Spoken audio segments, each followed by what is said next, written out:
All right, so welcome back for part 2 of our refresher. This is for dual enrollment specifically. I hope that y'all found the first half really valuable. I know I learned a lot about petroleum engineering opportunities and modifications, the lab report stuff. So it's, people are like, oh man, why do I have to do this? And then I always like, I love it. And I think everyone gets a lot out of it. So I hope you heard some of the passion shining through from our veteran teachers. And yeah, we're really excited. So dual enrollment is for most of you going to be in the spring semester. I think Brandon, you have a spring or a fall semester section. Let me see who else has a fall section. Let's see. Matt has a fall section. Abbas has a fall section. And then Raven, you have a fall section. Um, for spring, um, Haley, we have not actually gotten your dual enrollment request. So I don't know if Point Copy just hasn't submitted it yet, but we have not gotten it. But let's see, we've got Erin, you also have a spring section. Lauren and Jean, y'all are full year with spring. Abbas, you have a spring section. And actually, Abbas, I think we need a change form from that because I think you said that you were only teaching one of the semesters, so we need to follow up on that. Zafir, you have full year with spring enrollment, spring dual enrollment, Edie spring dual enrollment for the full year spring dual enrollment. Devin, full year spring enrollment. Uh, RJ, you're in the spring. Chris Baker, you're in the spring, and then Brandon, you've got one of each. Did I get everyone?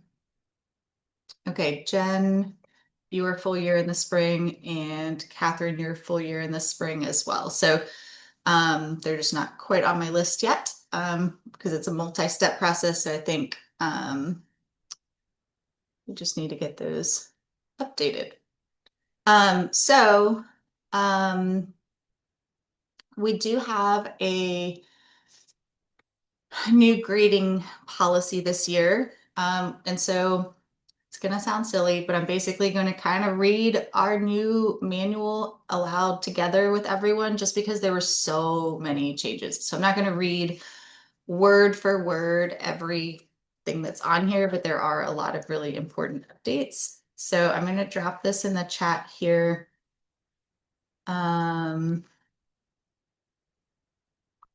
That is the link to the document that I'm going to be sharing on my screen. Okay, so you guys can follow along with me or get into the document. So, there's some terminology that I think is just important to do. So we have one dual enrollment program with two different types of modalities, and then a default grading system with an alternative option for grading. Okay, so one program, two modalities, one program with a default grading with an addendum option if you want to do a different grading. So that's the terminology that you'll see. So facilitator delivery and asynchronous online delivery. This course is only through the facilitator model. That's what you guys are. You are my facilitators. In the asynchronous online model, those people are called coaches. Okay. We have some of our core classes like biology, I think is one of them, where the class is an asynchronous online course. There's no instruction done by the high school teacher. And those are really primarily for schools. Like if you don't have a biology teacher, but you want to offer biology, here's how you can do it. So you guys are in the facilitator delivery model, and everyone who's doing ENGR 1050 is in that facilitator delivery model. The class cannot run without you guys in the classroom facilitating the projects. Like I can't have the kids go build bridges for their projects if there's not a high school teacher there who's like helping to facilitate that. I mean, I could, but it's just not like the chances of it actually happening are pretty slim to none. So anytime in this manual, if you see the different models, you guys are going to fall under the facilitator model. So that's going to define here. So you guys are expected to present and explain the course material. So the Louisiana training platform is there for you. So I have the asynchronous online video piece, okay? But in the teacher resources, y'all have the links to the teacher notes where you have the actual links to the slides, which is what you guys are expected to deliver. So that's one of the main differences in the facilitator model and the asynchronous online is we want you guys to be the ones presenting the material because you're going to make it come to life. You're going to bring in your own examples. Like we've given you the shell and the guidance for it, but you guys are supposed to be the ones actually delivering it. The videos are there as backup, either as backup for you to watch to refresh yourself or as backup for your kids to watch. Like if you absolutely have to because some scheduling thing made it weird and you can't present, or if one or two kids miss because they're on a field trip for a different class. You're going to be guiding that classroom instruction and managing the pacing, providing individual tutoring and academic support, and then proctoring all of the assessments. The only proctored assessment is the quiz. If you're giving it in LTP like you should, there is a lockdown browser, and the kids should be able to do it. All the quizzes have 13 questions, 6 multiple choice, 6 matching. I think they're all matching. There might be one that's still true false, but I think it's all matching. And then 1 free response. So the first 12 questions auto grade. The last question is the free response.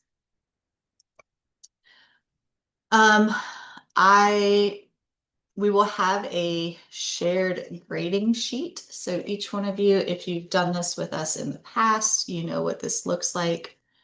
If this is your first year doing it, you've never seen the grading sheet. So I do just want to share that with everyone.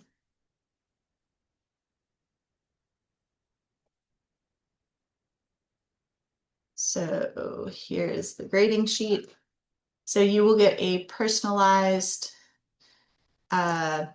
template with all of your students listed here. I will build that off of your college readiness registration portal. So again, the kids register one time in the college readiness. That will get them into Louisiana training platform, and then I will add them to this spreadsheet. Once you do the dual enrollment registration piece in the Apply DE portal, then we'll get an 8-9 number. Funny story, they don't all start with 8-9 anymore, but we still call them 8-9 numbers. That's the LSU ID number. And then you'll input all of your grades here. So each unit has the 6 graded components: the bell ringer, presentation, peer eval, quiz, engineering notebook, and work ethic. So you don't have to do them in this order. They're just alphabetically listed. So your grade sheet in the fall will have these 3 units if you're on a full year schedule. And then, let's say your next discipline is civil. So you'll enter your grades over in this column. So it's not going to be a left to right implementation of that. But you will get a personalized copy of this where you'll be entering the student grades. If you're in a semester schedule, all of these get filled out in a single semester. If you're on a year long with spring DE, you would do these 3 in the fall and then the 10 disciplines in the spring. And that's going to be the official grade sheet that gets loaded into Moodle. The asynchronous online, like I mentioned, is just like if you don't have a teacher for the class, it can run completely asynchronously.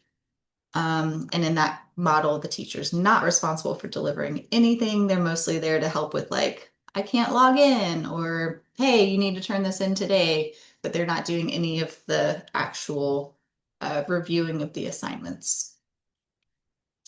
Okay, so that goes over the 2 different models. The other thing is the grading / transcription process. So some of you guys participated last year in the choice credit model. Our entire dual enrollment by default is the choice credit model. So what that means is at the end of the year, or at the end of your semester in which your students are dually enrolled, they will get a grade. So You're going to have all of your grades filled in here. You're going to have a score out of 1300, and uh, you'll have a final grade. And let's say that that grade is a B plus. Okay, and the grading scale is in the syllabus, but here's the grading scale. It's quite generous. So we have a really wide range for an A plus, and then as generous as possible. Let's put it that way, I guess. If this plus minus differs from your high school grade book, I'll talk about that in a second, but this is the LSU, or this is the grading, A plus grading for this particular class. Interestingly enough, faculty get to decide what the bands are for a plus versus a minus, so it's not universal across across grades. So you will, or across classes. So this is the grade sheet, and at the end, your kids are going to have a grade. So let's say it's a B plus. On the last day of class or last day of finals, more or less, I have to turn in grades to our transcription people, and they are going to push out a letter. And that letter is going to say, "Dear so-and-so, you have received a B plus in ENGR 1050. You have until this date, approximately 10 days later, to tell us if you want to have that credit transcribed." Okay. And it's got a little bit more detail than that. I can probably pull up a sample letter. Actually, that would probably be helpful. Let's see. Did someone try to pop in the room or chat? No. Okay. Let me see if I have one.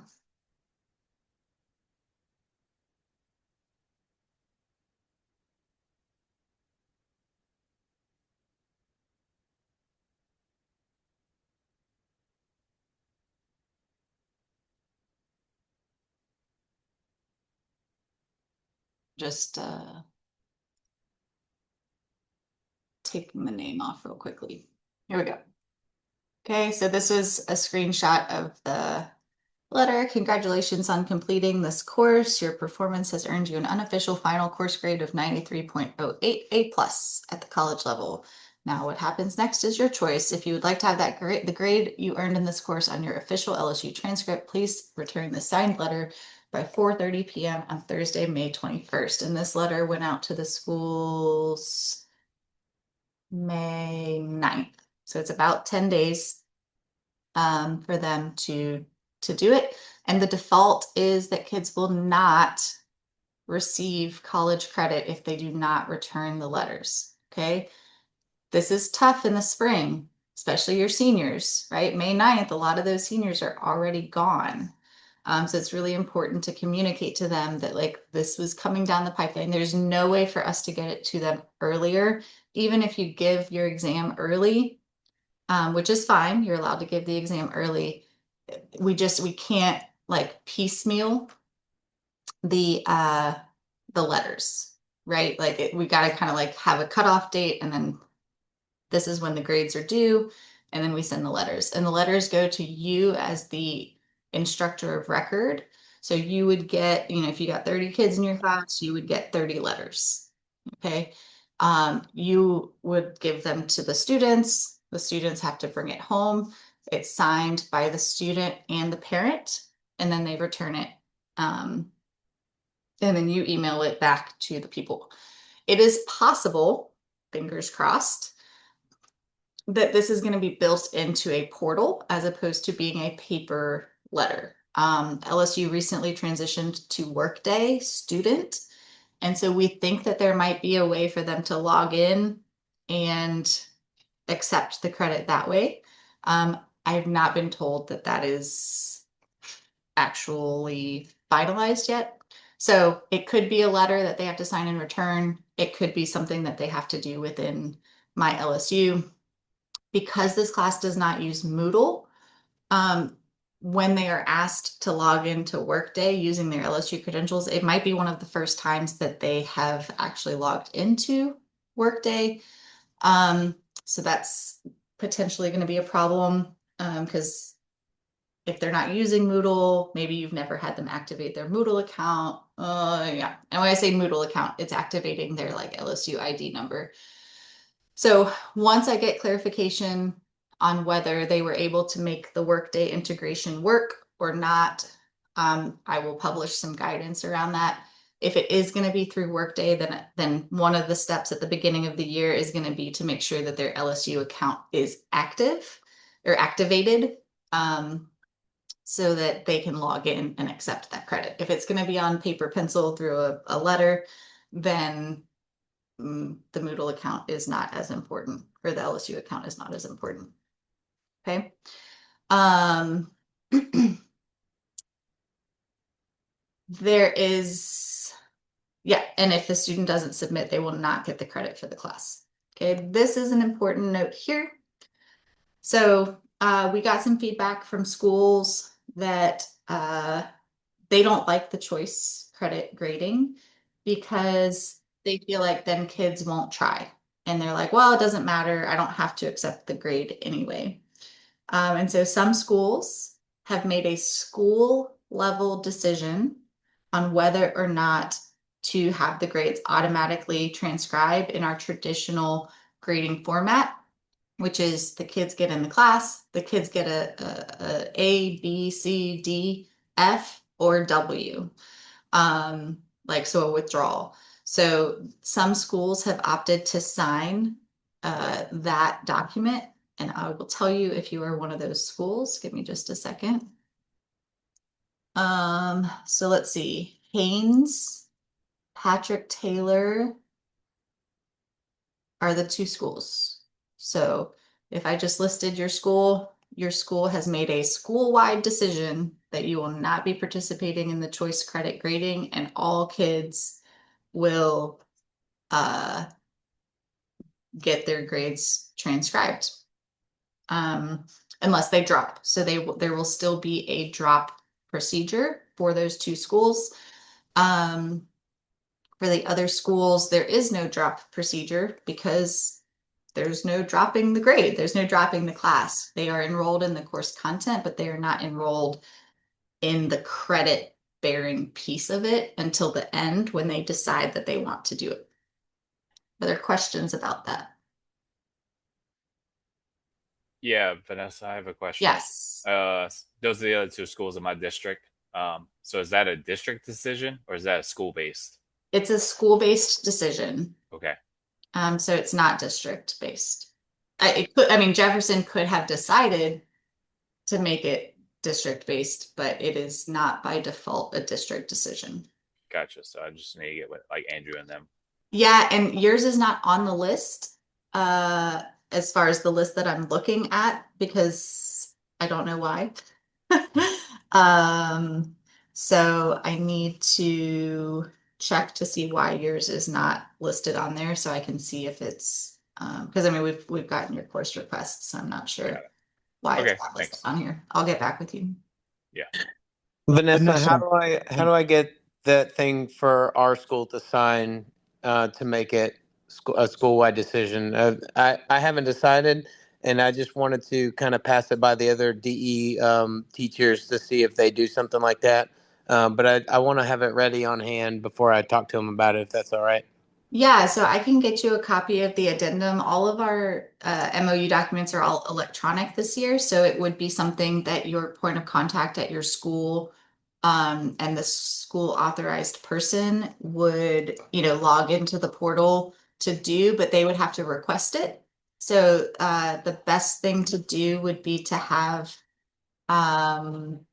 your point of contact email demou@lsu.edu if they want to request the addendum because we have to push that manually. Great. Thank you so much. Yep. And like I said, it is like a school-wide LSU dual enrollment policy. We can't make it like, class by class. So if you offer dual enrollment with LSU outside of ENGR 1050, whatever decision is made at the school level would apply to everyone. There are definitely pros and cons to both program or both options. And it just really depends on your school and what their philosophy is towards that. So if you are in a traditional grading format, meaning all grades get transcribed, then I will be contacting you about drop deadlines and submitting withdrawal forms, sending home letters to students who have C or below saying, hey, by the way, you're at risk of getting a C on your transcript. You might want to consider withdrawing from the class. Everyone else who's in the choice format will not be getting those emails because the kids are not going to be going to have the option to formally withdraw from the LSU class. If they stop doing the work and they stop participating, or they leave the school, or for whatever reason are not doing the work, then their grades will just stop. And at the end, they will have a D or an F in the class and they won't even get a letter. We only send the letters to people who have A's, B's, and C's. D's and F's automatically do not get transcripted, and the students are not provided the opportunity to sign a letter to transcribe a C or a D. And I should say also that Jen and Catherine, y'all also, for some reason, your sections are not on the list that I'm looking at. So I'm not positive. Catherine, I think your school actually has not yet submitted the official MOU since y'all had the domain change and they were still working on that. And then Jen, I'm not sure what y'all decided to do, but I will have to check on y'all's as well to see what decision your school has made. I wonder if it's in other classes because I know. Let's see. So Jen, I don't think y'all are because I see some other sections of other dual enrollment classes and it's in the choice credit format. So I think we had updated this. I just got the MOU today. I'm gonna look at it real quick. okay, yeah, there's the MOU and then there would be an addendum that you would have to sign to opt into the traditional grading method. The default method is that the kids get to decide at the end. Yes, that's what we want. That the kids have to decide at the end.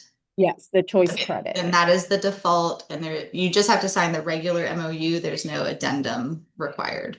The addendum is only required if you want to make all of the students have a grade on their transcript and go through the withdrawal procedure if they're Right. at risk of failing and all that. Okay. Are there questions? Other questions?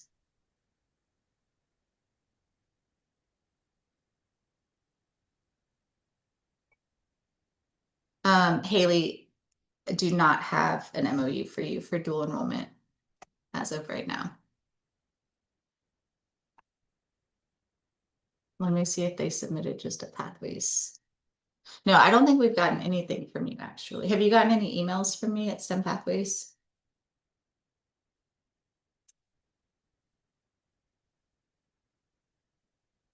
Let's see.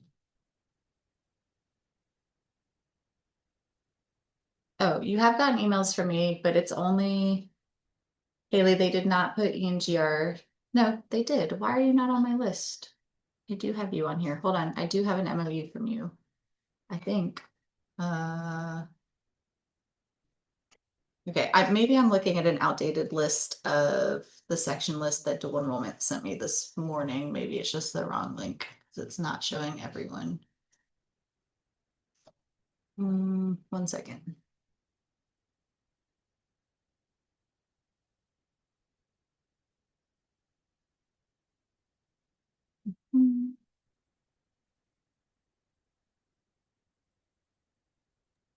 Vanessa, mine's listed as a DE, but my MOU is still showing that it's applicant.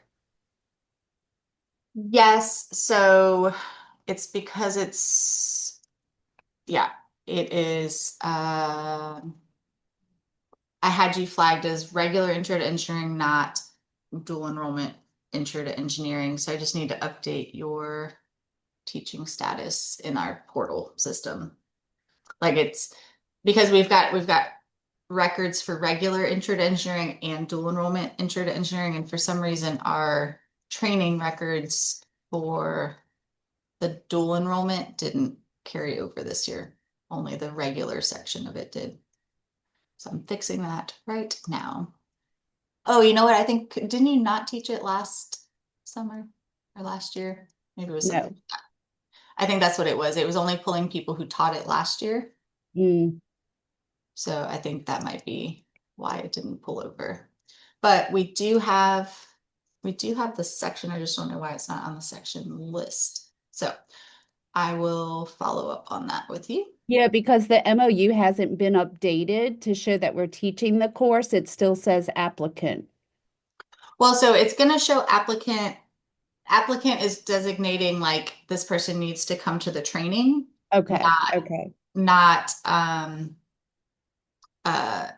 not that you're, so if it says teaching, that means you like taught it last year and okay, you're current, and then applicant means like you've requested it, but that person needs to be trained. okay. So it'll still say applicant up until I update the records to say like, yeah, these people attended the training this summer. And then it'll change that status. Okay. So um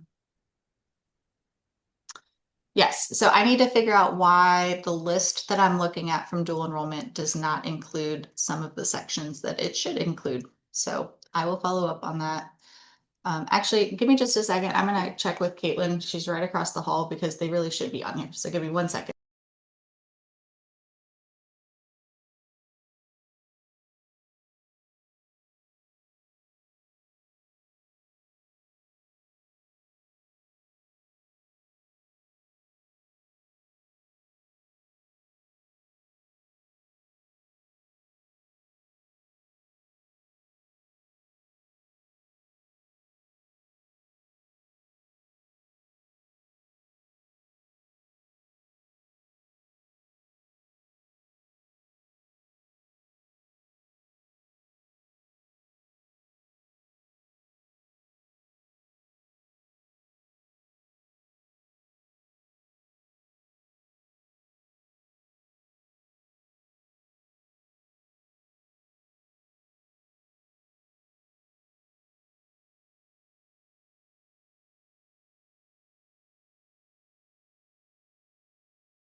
All right. She's gonna look into it and see what's going on with those that are missing from the section list that she sent me. Okay, cool. Let's go back to reading a document. Okay. So, all right, Gordon Aitken Center, that's where I work. And that's where we have the STEM pathways and dual enrollment. So what's a little bit confusing is that, the intro to engineering class is both a pathways course and a dual enrollment option. So that's why you saw about half the people dropped off the call. They are offering intro to engineering, but not doing it for dual enrollment credit for whatever reasons. It's virtually the same from a content standpoint. You get more flexible implementation if it's non-dual enrollment. It's only a $50 student fee as opposed to a $200 tuition fee. There's different funding streams that can pay for those. And the kids don't get the opportunity for the college credit, which is why they're not on the call here. The dual enrollment program director, that is Sherry Goings. So if you ever get an email from Sherry Goings, she is the program director and she is supported by Caitlin Bender, who is DEMOU at lsu.edu. She's the one who manages that email. They're the ones who put together this manual. They update the course catalog. So there is if you just Google LSU dual enrollment, we've got on here the course catalog, so you can always view the course catalog, and then information on each of the options. Dual enrollment committee. So this is a subset of faculty members who are involved and they help make some of those decisions. There's a department coordinator. So I am the department coordinator. So I handle all of the like paperwork side, the MOUs, the section lists, all of those things. And then you will have an individual instructor of record. So I'm an instructor of record, and Kim Kaufman is also the other instructor of record. She is currently hosting computer science training for the Survey of Computer Science course, or maybe it's cybersecurity in the morning, can't remember, which is why she's not on this call, but you are all assigned to a particular person. So let me tell you who your person is. Obviously, the people who are not on my list. Oh, well, no, I can tell you anyway because, well, if you're new, I'm probably going to be taking you. So if it's your first time doing the training, I will most likely be your instructor of record. If you're returning, you will most likely have the same person you've had. We've been trying to keep it pretty consistent. To that in general, though, I would say that Kim takes New Orleans and Ascension. So she takes I-10, and I take I-12, just so that when we go visit schools, it's a little bit easier for us to go visit, you know, all the schools that are in the Hammond area or all the schools that are on the North Shore. So generally speaking, that's our split. Because there are new teachers, I like to, you know, have that warm touch with my new teachers the first year that they're teaching, since I'm the one who's doing the active training and y'all get to know me and hopefully like me. So I try to do that. But it is possible that the second year we would readjust again so that geographically, like kind of Kim has that I-10 corridor and I take I-12. And then for people who are not on either of those corridors, we kind of just divide it up, divide and conquer. So, but generally speaking, I think that should be everyone. So if you're new, count on having me as your IOR. If you're returning and you've had Kim, so Ben Franklin, East Ascension, Haynes, Parkview, Pat Taylor, Prairieville, Sanoma, all of y'all will be with Kim again. Yeah, I think that's everything. And basically, as the instructor of record, what that means is that that's going to be the person who is primarily going to be communicating with you about grades, about updating your grade sheet, monitoring the students, coming to do the classroom visits, checking in to say like, hey, what do you need? I will also be doing those things. And if you're new, you know, we're going to have once a month community of practice sessions. We usually have one September, October, November, and then February, March, April. And so those are going to be hour and a half after school, usually from 3 to 4:30, a time to come together and kind of do what we did this morning. Talk about what's working, talk about what's not working, share some resources if you put something together, you know, because not everyone does the class in the same order. You might create a resource for biomedical engineering that someone hasn't gotten to that yet, and they're like, oh, cool, I could use that, or I could use that tip or trick, and vice versa. So we'll have once a month community of practice sessions that are very strongly encouraged for first year participants and open and available to all returning teachers. The November and April ones are specifically, you know, dual enrollment is strongly encouraged to attend those, so we can just make sure everyone's grades are up to date and everyone kind of understands the choice credit transcription process. Obviously, we'll be communicating leading up to that point, as far as whether it's the paper letter or whether it's through a Workday integration. And yeah, we'll generally be communicating aggressively with you guys, probably to a fault. Everyone has my cell phone number and email address. So if there is something between those meetings, you can definitely email me, call me, text me. And same with Kim. So we work very closely together. But we'll be sending you regular updates of like, hey, you should have, you know, your first 3 units in your grade book by this date. You should have your first 6 units should be complete by this date. This is the date for your, final exam. For those of you who are doing the traditional grading option, we'll be communicating drop deadlines, midterm grades, all of those things that are associated with that traditional schedule. And then, like I said, they'll be visiting your classroom typically once a semester or once during your dual enrollment semester. I'm also happy to serve as your industrial engineering guest speaker when I come visit. So the visits are really intended to just like chat with the students. I like to go group to group while they're working on their projects and chat with them, say, hey, what was your favorite project? Why did you take this class? Do you like it? Do you hate it? Has this changed your mind about engineering? Show me your engineering notebook. All those kinds of things. Show me your favorite project. And then if, especially if you have a little bit of a longer class period, I can also serve as the industrial guest speaker. I'm also happy to be a virtual industrial guest speaker via Zoom in a live setting.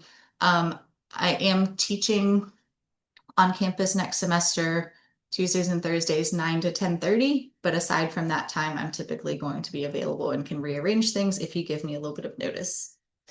But Kim or I are your instructor of records. And so you may get emails. If Kim is your instructor of records, she'll be reaching out to you directly. You guys are the high school teacher, so you are officially the facilitator. You are not the coach. The coach is only for those asynchronous model courses, but you are basically responsible for all of these things. I will not read them all out to you guys, but basically you got to come to training and you got to do what we ask you to do. The biggest thing is you need to enter your grades onto the grade sheet in a timely manner. That's probably the biggest issue that I have is people fall behind on grades and then we're like, hey, midterm grades are coming up, or in the case of choice, they're no longer midterm grades, but we're still going to follow midterm grade philosophy and say like, hey, like these grades need to be in your grade sheet by this date. So that's probably the biggest task is to keep your grade sheet up to date. The point of contact, so this is the person at the high school that we have been communicating with to request the memorandum of understanding and to get all the paperwork in to say, yes, I want to do dual enrollment. The point of contact is also the person who will be facilitating the Apply DE registration for your students. So we're going to get to that in just a minute, but the Apply DE portal is where the students will actually register formally to be eligible for credit. So the college readiness portal is just to get access to LTP and to have the record for taking multiple pathway courses towards the silver endorsement, but it is not the same portal as the dual enrollment, like actual applying to LSU portal. Okay. So the point of contact is like, I don't want to say the second most important person at your school aside from you, but it's pretty much the second most important person aside from you. And maybe I would even argue maybe most important just because that's who's getting all of the formal communications about like, hey, you need to get your kids in the system. Hey, you need to load transcripts. Hey, you need to load letters of recommendations. And if they don't do their part, then the kids might not be eligible for the college credit. So they are a pretty important role. Finance manager, that's who we send the $200 tuition bill to. Everyone does get billed the tuition, even if they do not opt into the credit, because they are essentially taking the college course.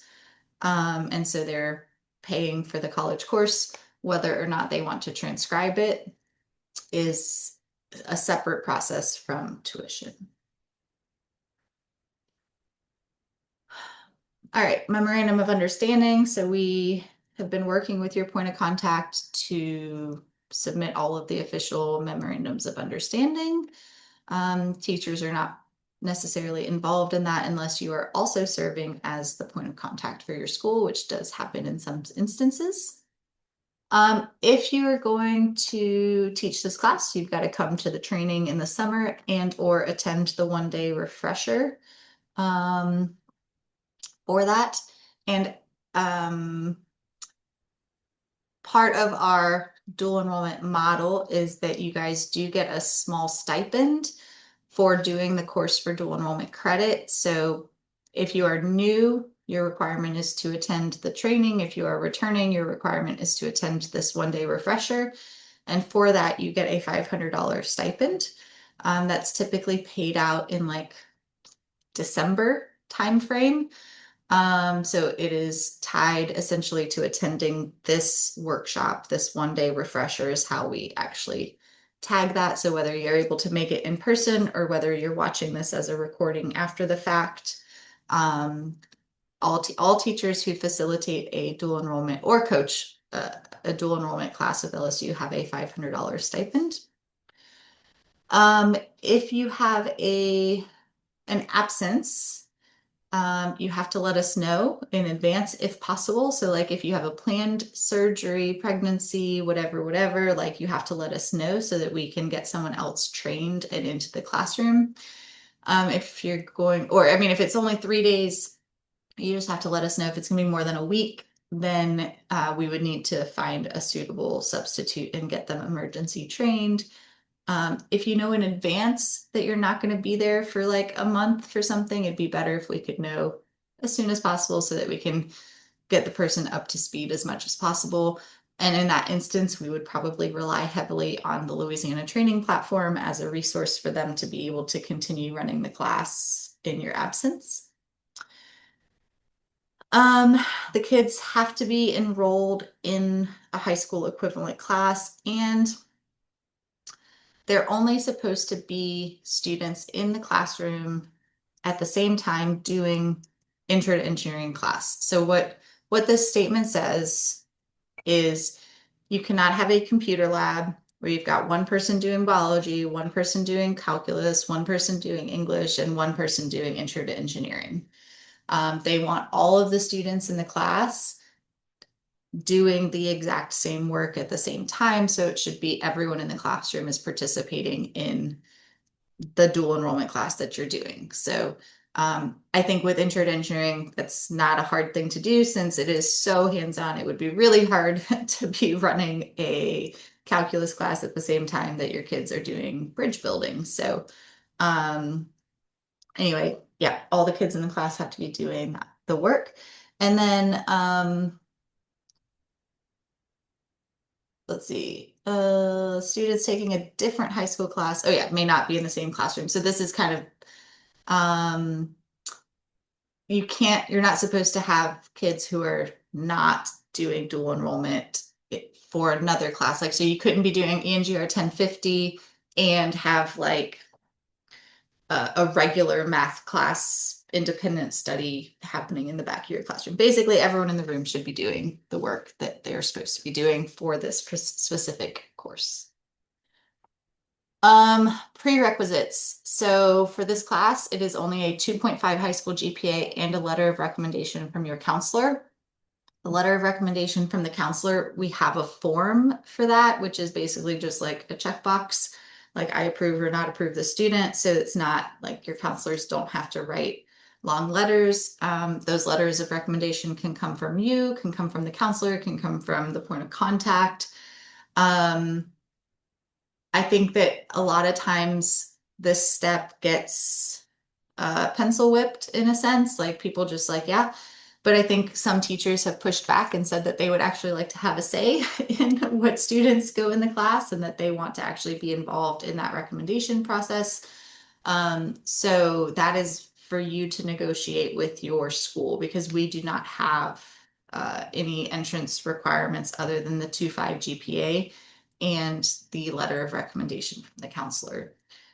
There are some provisions for students to get in if they don't have the 2.5 GPA, but I don't think any of them apply in this case because the Board of Regents is like, let's say you don't have a 2.5, but you want to take English and you previously took English dual enrollment, and you got to be in the class, then you're eligible to take a second level English class, even if you don't have an overall 2.5, right? So you've like demonstrated strength in English, but maybe like, you can't add 2 + 2, so your overall GPA sucks.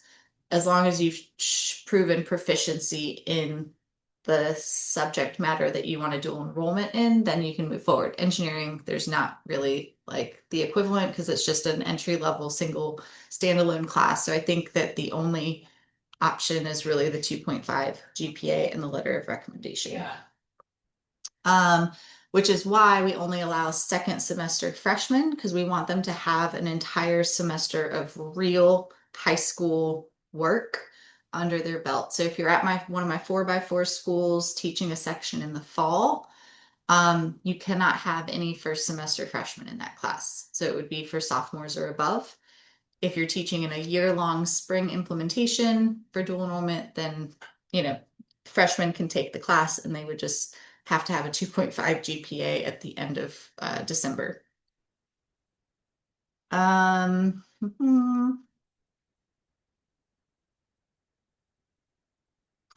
Yeah, here you can't take the course for high school credit only and then earn a retroactive credit. So basically, like kids have to enroll in the Board of Regents portal to be eligible to receive credit at the end.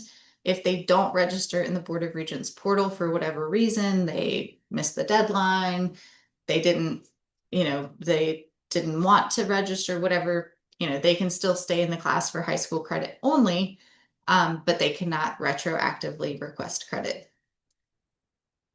The registration process, so it's multi-step, and actually I have a separate slide deck specifically for the registration system, depending on whether you're fall DE, spring DE, full year spring DE, and then I even have our non-DE implementations. And it goes over kind of what the steps are, what are the software systems, what is the difference in the Apply DE Pathways portal, or Apply DE portal, which is dual enrollment, versus the Pathways portal versus LTP versus Moodle. Holy schmoly, I just got tired listing out all of those different platforms. But it's basically like 2 registration portals, one for access to LTP and general pathways progression, and one for the Board of Regents official dual enrollment registration portal. Moodle will exist. We will not use Moodle for anything other than I upload grades into Moodle at the end of the semester. LTP is the one that you'll be interacting with primarily on a day-to-day basis to access the coursework and have your students upload their stuff. These 2 are one-time like registration type portals. The Apply DE portal looks like this. Okay, so here you have the high school student will create their accounts, and the school counselor or administrator is going to be that point of contact. I do not have the ability to go any further into this portal other than this, but the dual enrollment team will be sending out all sorts of instructions on how to actually do that student registration process, but they will also be sending out a parent approval form. So this is a paper that you're supposed to send home, have the students and parents sign saying that they know that they are taking a dual enrollment course. This is not something that you send back to us. This is the CYA for you and your school to make sure that the parents are aware that the kids are taking a class for college credit.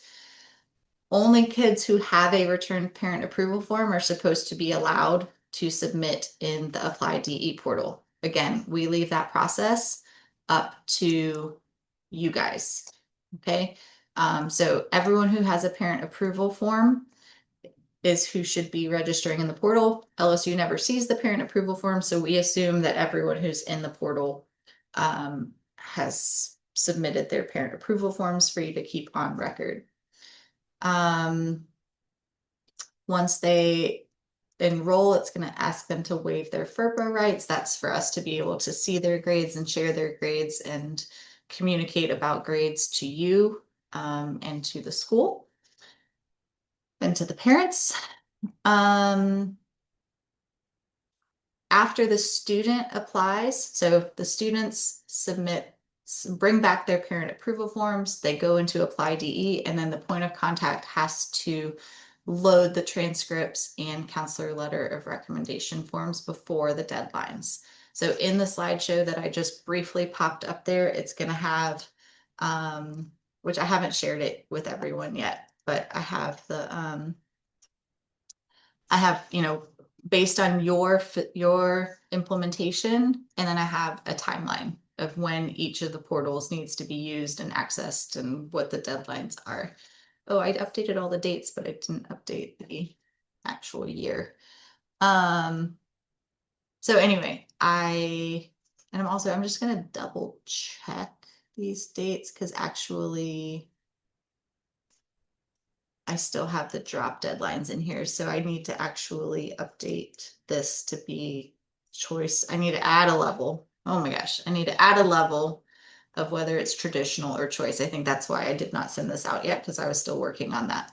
But you will get you will by tomorrow, maybe Wednesday, you will get a copy of this slide deck that has like I said, what software systems are involved and how are they going to be used, and then a dates and activities timeline for each of your implementations. So you would just go to the table of contents, find which one you are, and then go from there. But this will be updated to have choice and traditional options as well, since those look a little bit different. And that's what Kim looks like. So she might be your IOR. I will share this with you. It has not been shared yet. Okay, but that's the basic process. Parent approval form, Board of Regents portal, load the transcripts, and then the students are officially in the dual enrollment portal. Okay, that's separate from the college readiness portal, which is how they get access to LTP. I have tried and tried and tried and tried and tried to make them one and the same portal so that there's not two registration systems, but it's just, I don't think it's ever going to be possible because I need access to the student rosters in August so that I can give them access to LTP. Board of Regents doesn't want to see them until January when they're enrolling in that semester. So for my year-long schools, it really doesn't work. And then even for my 4x4 schools, I don't get access to the Board of Regents rosters until like a month into school. So then it would I wouldn't be able to get you access to LTP until a month after school starts. So unfortunately, it's two systems. I'm sorry. All right, grading policies. We're going to follow the grading policies just like whether you're traditional or the choice default grading method, which is that choice credit. Everyone's grades are going to go on the spreadsheet. The only difference is one's going to have drop deadlines and one is not, and one's going to have automatic transcription of the grades, and one is going to have the student choice at the end. If you have students with extended time, that doesn't really apply to this class with the exception of the quizzes. Everything's project-based. Everyone should have like 3, 4, 5 days to do the work. So generally extended time is not like a thing, but if it is a thing, then that is something that you'll have to manage. But in general, because it's group work and because it's project-based and because they've got days to complete the work, it's generally not an issue. For the quizzes, of course, you can offer extended time, but the quizzes are not difficult, so hopefully shouldn't need too much time to do them. Let's see. Oh, the grade scale, yeah. So I showed you guys the grade scale in the template of what, and it's also in the syllabus as far as like what's an A plus, A minus, B plus, so on and so forth. A lot of high schools are on a 6 or 7 point grading scale where the cutoff for an A is like a 94 and the cutoff for a B is an 87. Your high school grade book does not have to match the college grade book, but I would encourage you to make them match. So what I used to do is I would just enter all the grades. I think when I taught it at the high school, they were on like a 7 point scale. So at the end, I would give them all the grades with the same value that the grade was in my LSU grade book. So the total out of 1,300 was, 1,200 out of 1,300 was the grade. But in the LSU grade book, that was say maybe a B, and in the high school grade book, that was a C. So then I would just add a column for bonus points that bumped them up to the B so that their high school grade book also reflected a B because that's what they earned on their college grade book. But I do not control your high school grade book. You can make your high school grade book out of 10,000 points for all I care. You can have as many bonus points, as many modifications as you want. But the grade book that matters for me is the college grade book, which is going to be that shared spreadsheet, and only those 1,300 points are going to be counted.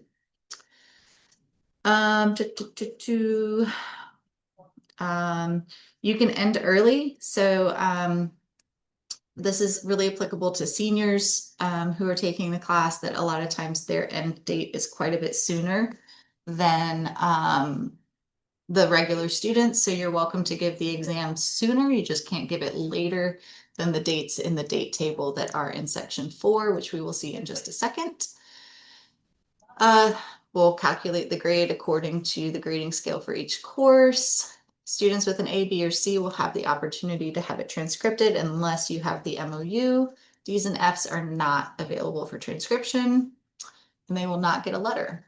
So if you have 30 kids in your class and 5 of them have D's or F's, you'll only get 25 letters, or the students will have to log in, and only those 25 students will have the opportunity to opt into their grades. Test security, really the only thing that's tested is the quiz, and it's not a hard quiz. There should really be no opportunity for cheating. If you're giving the quiz in Louisiana Training Platform, which you are required to do unless you run into problems, it does have a locked browser.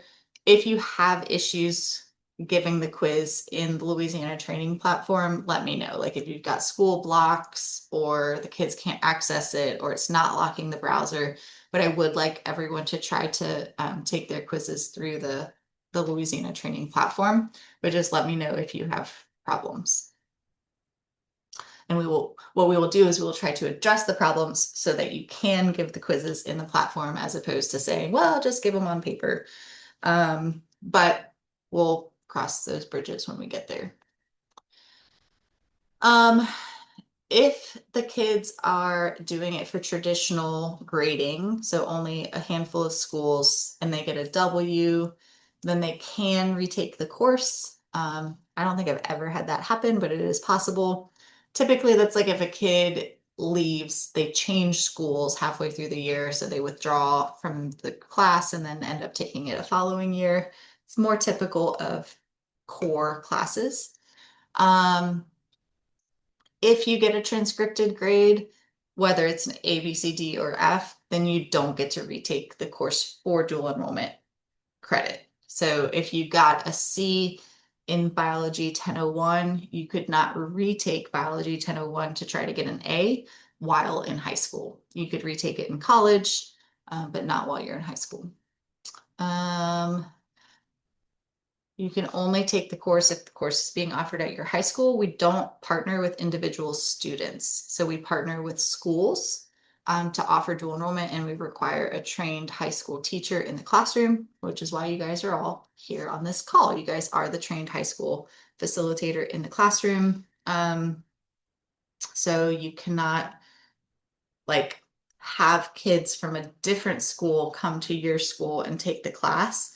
The only exception to that is some of the centers. So like St. James and St. John and, well, I guess Point Coupee, I think y'all only have one feeder high school, but some schools have centers that serve multiple schools that get bused there. I think Tangi has it, but not in this particular course. But so then it's like our MOU is with the center, and they are serving students from multiple high schools. All right, here's the dates and deadlines. I'm not going to read this to you guys, but these are the dates. So you're going to get information on the 3rd or the 1st for fall or spring. And then you'll notice the date. So August 21st is the last day to get your students enrolled or to send home the parent approval form, get it back, get the students to enroll, and load the transcripts. Okay. The August one's never the problem, but the January one is really tight if you wait until you come back from Christmas to do all of that. Okay. You have access to the enrollment portal for the spring starting December 1st. So it's very important for your spring students to go ahead and get them enrolled. For my year-long schools, it's no problem because you have the kids in your classroom, so you do it. For my 4x4 schools, you don't have your spring students until they come back from Christmas break, and they might not come back from Christmas break until January 7th. Okay, so you'll want to be aware of that and make plans with your admin on how you're going to get your spring students enrolled, especially if you're on a 4x4 block. Okay, if you're on a year-long schedule with spring dual enrollment, start December 1st, get all the parent approval forms back, get the kids enrolled, submit their forms before you leave for Christmas break. And when I say submit their forms, the point of contact loads their forms into the portal. Okay. The final exam, December 11th, May 7th. Again, you can give the final exam sooner than that. That's just the absolute latest. And then this is the day this is the day I have to finalize grades, and this is the date that the students have to decide whether or not they want the grades transcripted. You'll notice this is like, I don't know, 3 days before Christmas, and this is like long after your seniors are gone. So these are things to just keep in mind and to be aware of. Okay.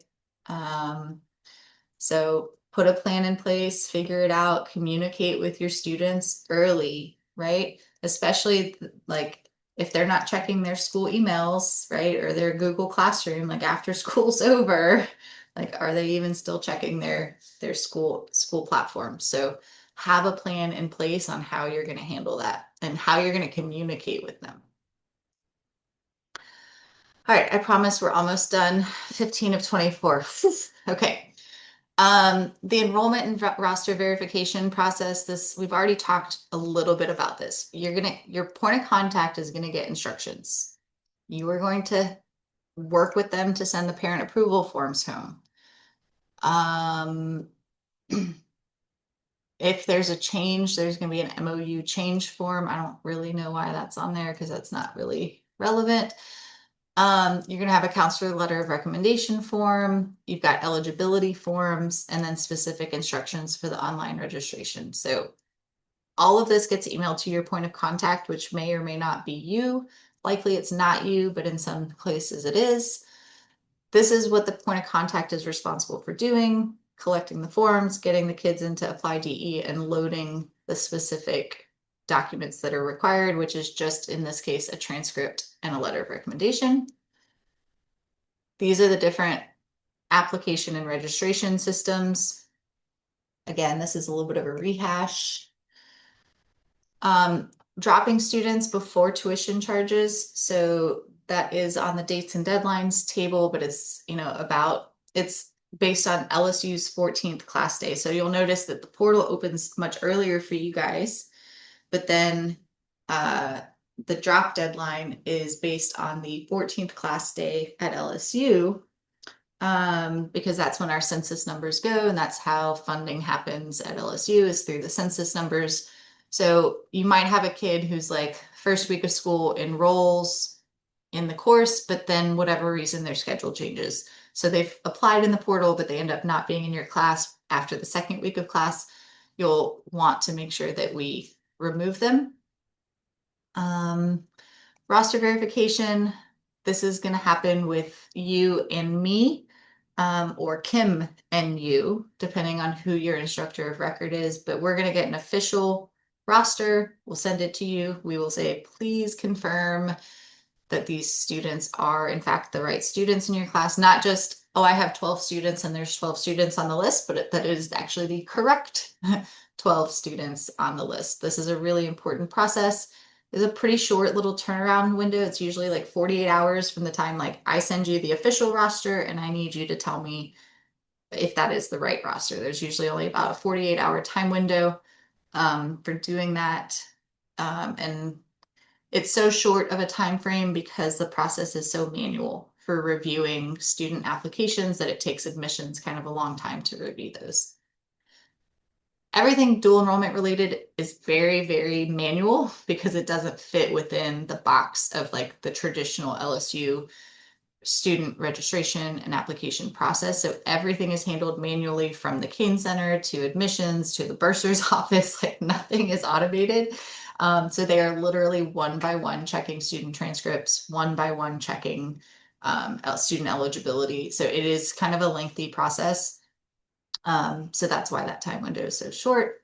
We've got a finalized roster check, and basically like everyone who's on that list gets reported to Board of Regents and is going to get charged tuition. Moodle access, I will set you guys up with a Moodle. So actually, if you are a new teacher who's participating for the first time, I need your birthday. If you can either email it to me or put it privately in the chat. I need your birthday and your phone number. Those are the two things. And the phone number is for multi-factor authentication so that it can call you to verify your account, and your birthday is what we use to set up instead of your social. Although I think I might also need your, I think we might be able to do it just for birthday for the $500 stipend. I don't know. I will get back with you on that, but I know for sure to set up your Moodle accounts, I need your phone number and your birthday. We're only going to use Moodle for me as to like upload the final grades. But it's important for me to get you guys access, and then also to we will more than likely need to set up your student Moodles just so that if that workday process does happen, then their accounts are activated. It's super simple. I request a guest account. It gets set up. I add you to the Moodle course. IT, when I request the guest account, IT is going to send you an automated email that says, do these 5 things to set up your account. It's not complicated, but it does require that multi-factor authentication, which can be challenging for the students. So be prepared for a little bit of a headache there. If it turns out we're not going to have the Workday integration, then I don't think the students are going to need their Moodle accounts working, but oh, it is what it is. So there's lots of detailed instructions, whether it's a returning DE student, a new DE student, and following the forgot password prompt. They are going to have to establish multi-factor authentication, which sucks because obviously they cannot multi-factor authenticate at school without their phones. Some teachers have gotten around that by doing like setting up a Google phone number for their classroom. So it's just like not tied to your own real phone number. It's just a Google Classroom. So when the kids are logging into Moodle for whatever reason to check their grades, to do this workday thing, it just calls the Google phone number, which you can have tied to your cell phone or tied to a classroom phone number or, tied to a computer. You just answer the call and authenticate it by pushing the pound key or the star key. I forget which one it is, but that's one option for that. Anyway, whole bunch of steps here for setting up Moodle. All right, academic misconduct. I mean, really, there could be a little bit of plagiarism with AI, with the lab reports and maybe cheating on a quiz, but those are really the only 2 opportunities. So knowing those ahead of time, hopefully y'all can mitigate those as much as possible. But if someone does cheat, this is the academic misconduct policy, and we will report them and go through a review process just like we would with LSU students. So I'll let you guys kind of read this. This is the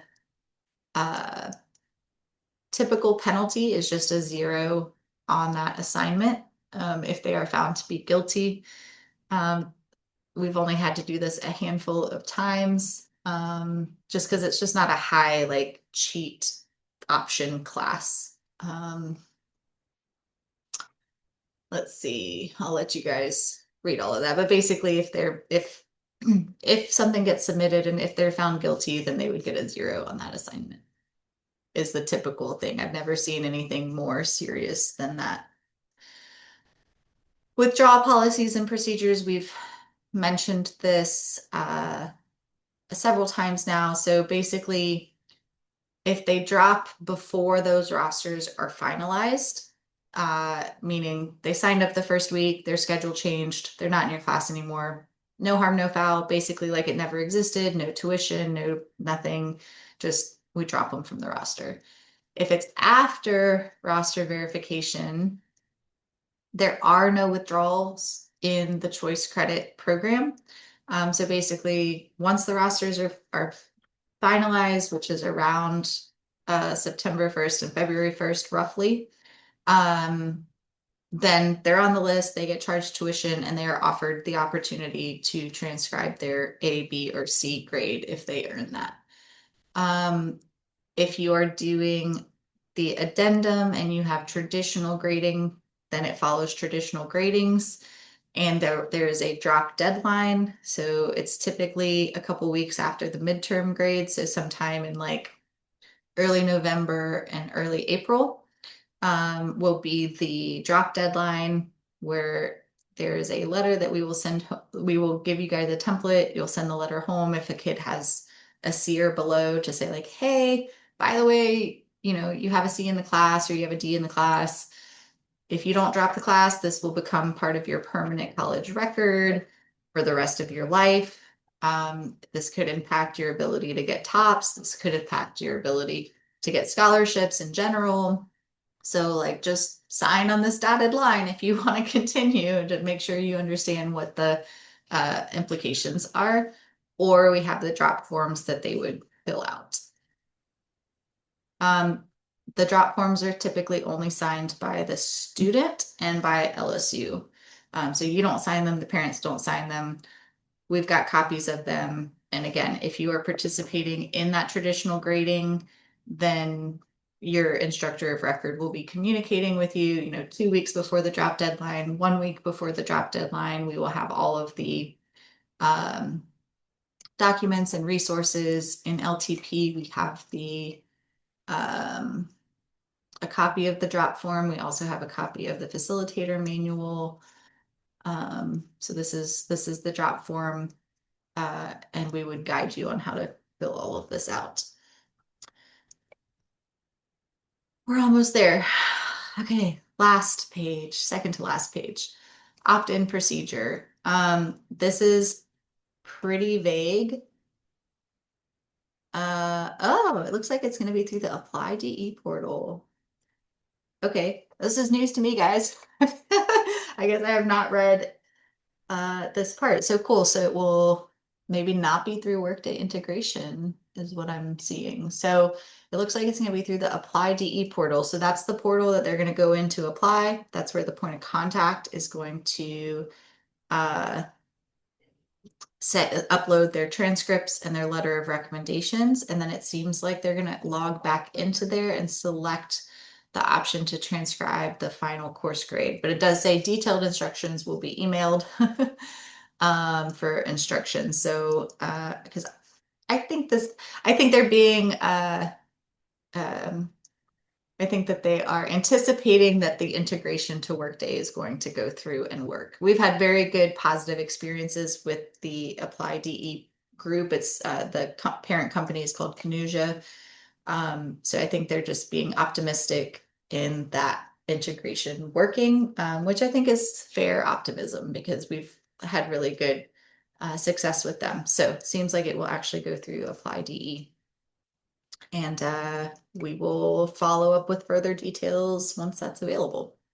And typically those instructions are going to go to the teacher, the high school classroom facilitator or coach in the classroom. Last is just how to get a transcript from LSU. So once your students, if they do decide to transcript it, then they will have the option to, order their transcripts at any time. We get a lot of these emails. Kids take this freshman, sophomore year, then 3 years later, they are applying for college and they want access to their dual enrollment transcript.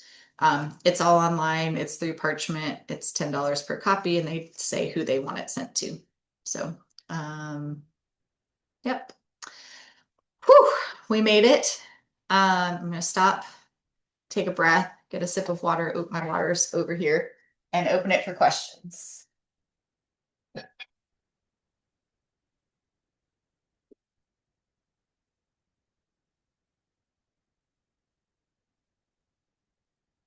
No questions. I was so thorough. It was a lot of information. So for some of you, this is all new. Totally new. And then for some of you, you've been participating with us for, 5 years, but the choice credit part of it is new.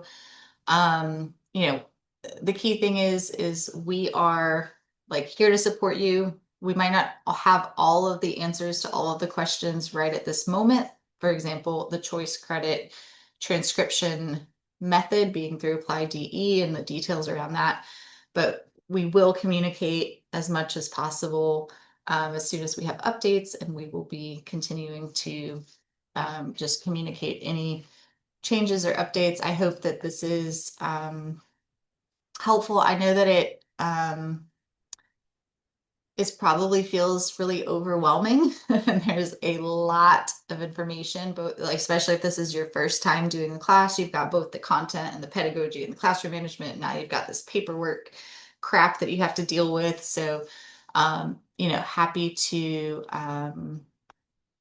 like guide you guys, answer any questions. I typically will answer within 24 hours. That's typically I'll answer within 2 or 3 hours, but usually definitely within 24 hours. So if I don't ever answer an email within 24 hours, please send it again because it might have just gotten buried somewhere. Or like I have this bad habit of like when I'm with my kids, I try not to be on my phone, but I'll occasionally like sneak a look at my email and I'll be like, oh yeah, I need to answer that email. So I'll open it and then like go about my life. The kids go to bed and then I'm like, oh, it's red. I already took care of that. So please, don't hesitate to reach out if you have any questions. Great. Well, I'll go ahead and stop the recording and I'll stay on for any questions that anyone might have.